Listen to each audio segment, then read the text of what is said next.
Salut, du coup voilà, je vais faire un tuto pour l'exercice numéro 13 d'Excel avec Monsieur Evrard.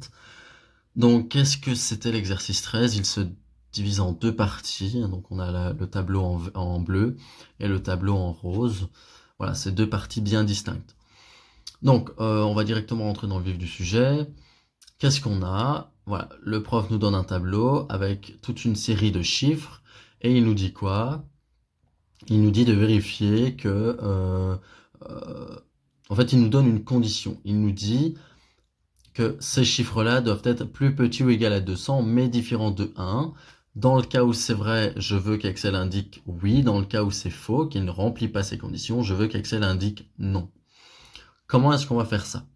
Pour faire ça, donc, voilà, je vais supprimer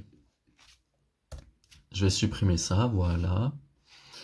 On va le faire, je vais montrer, simplement. Donc voilà, comment est-ce qu'on va faire ça? Moi ici, je n'ai rien, il n'y a rien. Et je veux qu'Excel m'indique si cette valeur, le chiffre 4, respecte bien ou non mes conditions. Je vais donc pour cela introduire la fonction si. Voilà, donc toujours le signe égal puisque c'est une fonction. Ensuite, si. Et vous pouvez voir qu'il me met test logique. Alors, on ne va pas tout d'abord, on va pas mettre directement le test logique. On va d'abord ajouter une deuxième fonction qui est la fonction et. Pourquoi est-ce qu'on ajoute cette deuxième fonction? Tout simplement parce que toutes nos valeurs qui se trouvent dans la première colonne doivent remplir nos conditions, sans exception. Toutes les valeurs, sans exception, doivent remplir notre condition. C'est pour ça qu'on met la fonction et. Une fois qu'on l'a mise, donc valeur logique, encore une fois, la valeur logique, qu'est-ce que c'est? Eh bien, c'est le chiffre de référence, c'est sur quoi le Excel va tout simplement se baser pour nous dire si oui ou non nos conditions sont vraies ou fausses. Donc, je clique sur le premier, qui est A2, et je viens directement mettre les conditions. Donc ici, la première condition, c'est plus petit ou égal à 200. Donc, qu'est-ce que je vais faire? Je vais mettre plus petit ou égal, plus petit ou égal à 200. Je mets directement après la valeur logique mes conditions. Une fois que c'est fait, je mets bien un point virgule puisque j'ai une deuxième condition. Donc chaque condition est entre un point virgule. Donc point virgule, je mets ma deuxième condition qui est différent de 1. Donc comment est-ce que je vais faire ça? Différent de 1, c'est ces deux signes-là en fait. C'est les deux, c'est le signe croissant et décroissant l'un contre l'autre. De 1, voilà, différent de 1. Mais alors, ici, il y a un petit souci. Voilà, c'est que il faut toujours lui rappeler, en fait, il faut toujours lui rappeler de quel chiffre est-ce qu'on parle. C'est un peu comme un gosse. Si vous voulez, voilà, Excel, c'est un gosse, il faut tout lui dire de A à Z. Donc, tout d'abord, voilà, mon premier chiffre, hein, A2, voilà, ma valeur, mon premier test doit être différent ou égal à 200. Point virgule. Le point virgule, c'est comme un mur. Une fois qu'on a mis un point virgule, il faut lui rappeler euh, le chiffre sur lequel il doit se baser. Parce que si j'avais laissé différent de 1 sans rien mettre devant, bon ben, Excel n'aurait pas su à quoi se référer. Qu'est-ce qui doit être différent de 1? Bon, vous voyez, je sais pas si c'est clair, mais c'est vraiment pour lui dire, tu me prends ce nombre-là et tu regardes s'il est différent de 1, tu regardes si ce nombre-là est inférieur ou égal à 200, mais il faut toujours rappeler pour chaque condition le chiffre auquel il doit se référer. Le chiffre qu'il doit regarder pour nous dire si oui ou non, c'est vrai ou si c'est faux. Une fois que c'est fait, je ferme ma première parenthèse pour fermer la fonction et ensuite je viens mettre un point virgule. Donc ici j'ai valeur si vrai. Valeur si vrai, c'est quoi? C'est nous dire, eh bien, si ça respecte bien mes conditions, tu vas m'écrire oui. Donc dans ce cas-là, j'ouvre les crochets, j'écris oui, et ensuite je ferme les crochets. Par contre, si jamais ça ne respecte pas ces valeurs, je veux que tu m'écrives non. Donc, je réouvre, donc point virgule, je réouvre les crochets, j'écris non, et je ferme les guillemets. Ce sont des guillemets, je ne sais pas pourquoi je dis crochet, ce sont des guillemets. Une fois que c'est fait, je ferme la parenthèse générale, donc la parenthèse de la fonction si, et je clique sur Enter. Alors, ça, nous avons détecté une erreur dans notre formule, nous avons essayé de la corriger comme suit. Blablabla, blablabla. Oui, bon, en soi, il n'y a rien qui change. Voilà, il n'y a pas d'erreur, donc vous cliquez sur oui, ça le fait, et vous voyez que ça a fonctionné. Et une fois que c'est fait, il suffit simplement d'étirer la languette, et ça le fait pour tous. Voilà.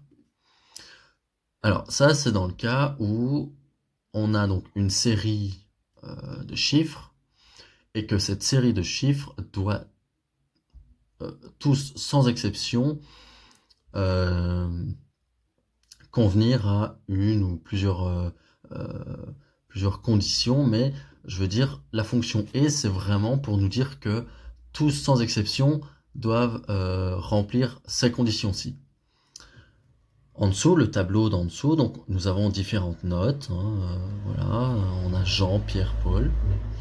On a la moyenne, donc la moyenne c'est pas compliqué, c'est simplement la fonction moyenne pour l'avoir, donc fonction moyenne, et ensuite voilà, ce sont les trois notes que l'on prend, on les additionne divisé par 3, enfin ça c'est lui qui le fait, ça nous met la moyenne.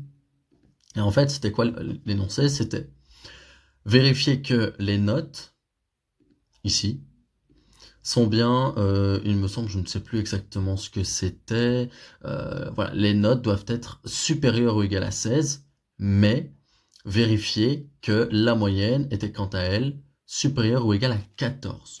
Donc ici, on peut voir que on a deux conditions. Supérieure ou égale à 16, supérieure ou égale à 14. Mais ce qui différencie, je vais dire, le tableau du dessus de celui-ci, c'est qu'on nous demande que les notes, donc ces valeurs-ci, soient supérieures ou égales à 16, et on me demande que cette valeur-ci, enfin ces valeurs-ci, soit supérieure ou égale à 14. Donc, ça veut dire que toutes nos valeurs ne doivent pas répondre à un seul critère, contrairement à ici. Dans ce tableau-ci, toutes mes valeurs devaient répondre à ces deux critères-ci.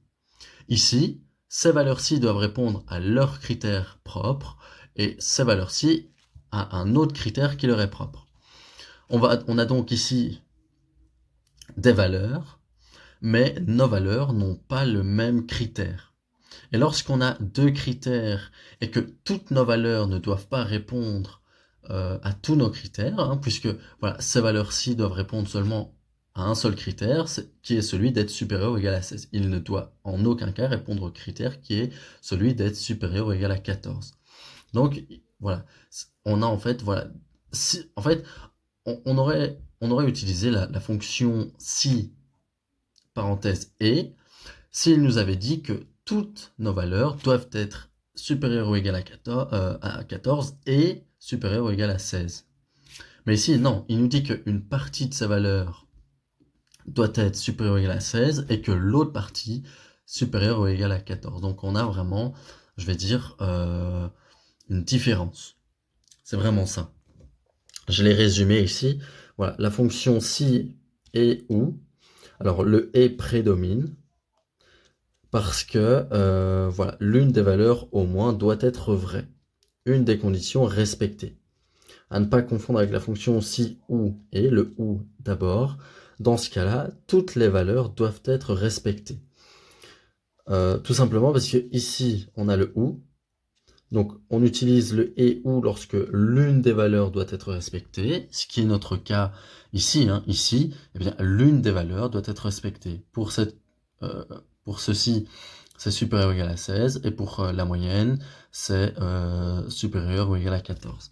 Si on avait mis le et, c'est que toutes les valeurs doivent être respectées, selon la condition. Donc c'est notre cas ici. Ici, on a mis si et, parce que toutes nos valeurs ici doivent respecter ce critère-ci. Ce n'est pas le cas là. Voilà, je ne sais pas si c'est bien expliqué ou pas, mais voilà. Et donc, comment ça va se passer?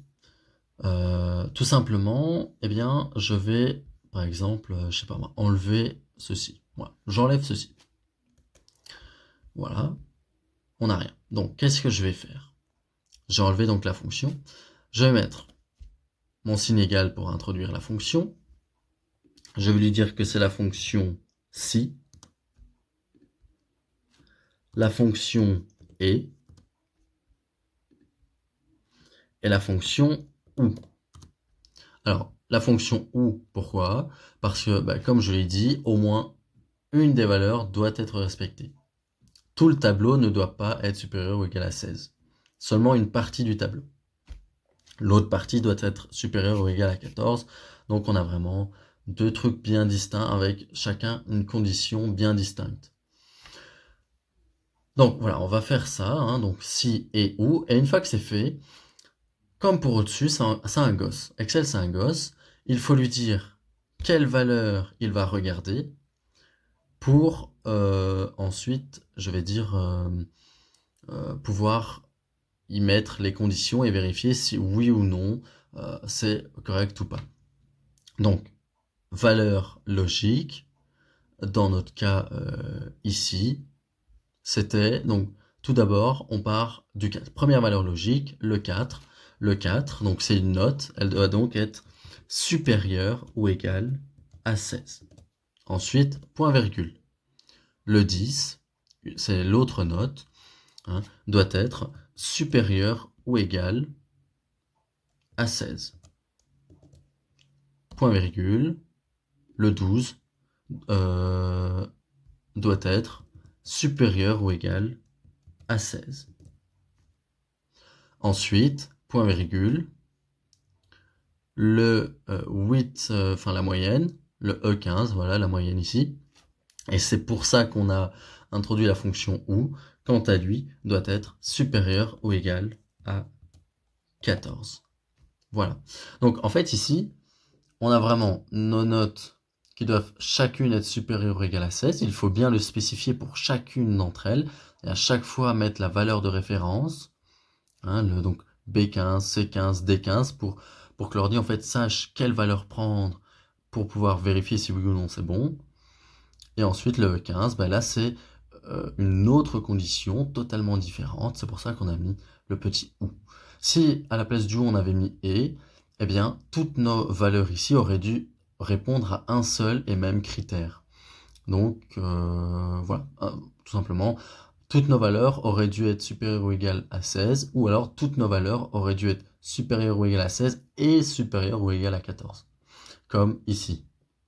Mais c'est pas le cas. Ici, on a vraiment la moitié du tableau qui doit répondre à une condition bien précise et l'autre moitié du tableau qui doit répondre à une autre condition bien précise. Une fois que c'est fait, on ferme notre parenthèse, la parenthèse du OU. On va également fermer notre parenthèse qui est celle du et on en vient au test logique. Donc voilà, ici c'est la fonction si, donc le test logique là, enfin pas besoin de le mettre, on a déjà tout mis, donc on met un point virgule, ouvrir les guillemets, si vrai, si la condition est bonne, tu vas me dire, enfin tu vas plutôt m'inscrire vrai. Par contre, si la condition est mauvaise, tu vas m'inscrire faux. Voilà. Une fois que c'est fait, on ferme la parenthèse qui correspond à la fonction si, on appuie sur OK, et voilà, ça s'est bien mis comme il fallait.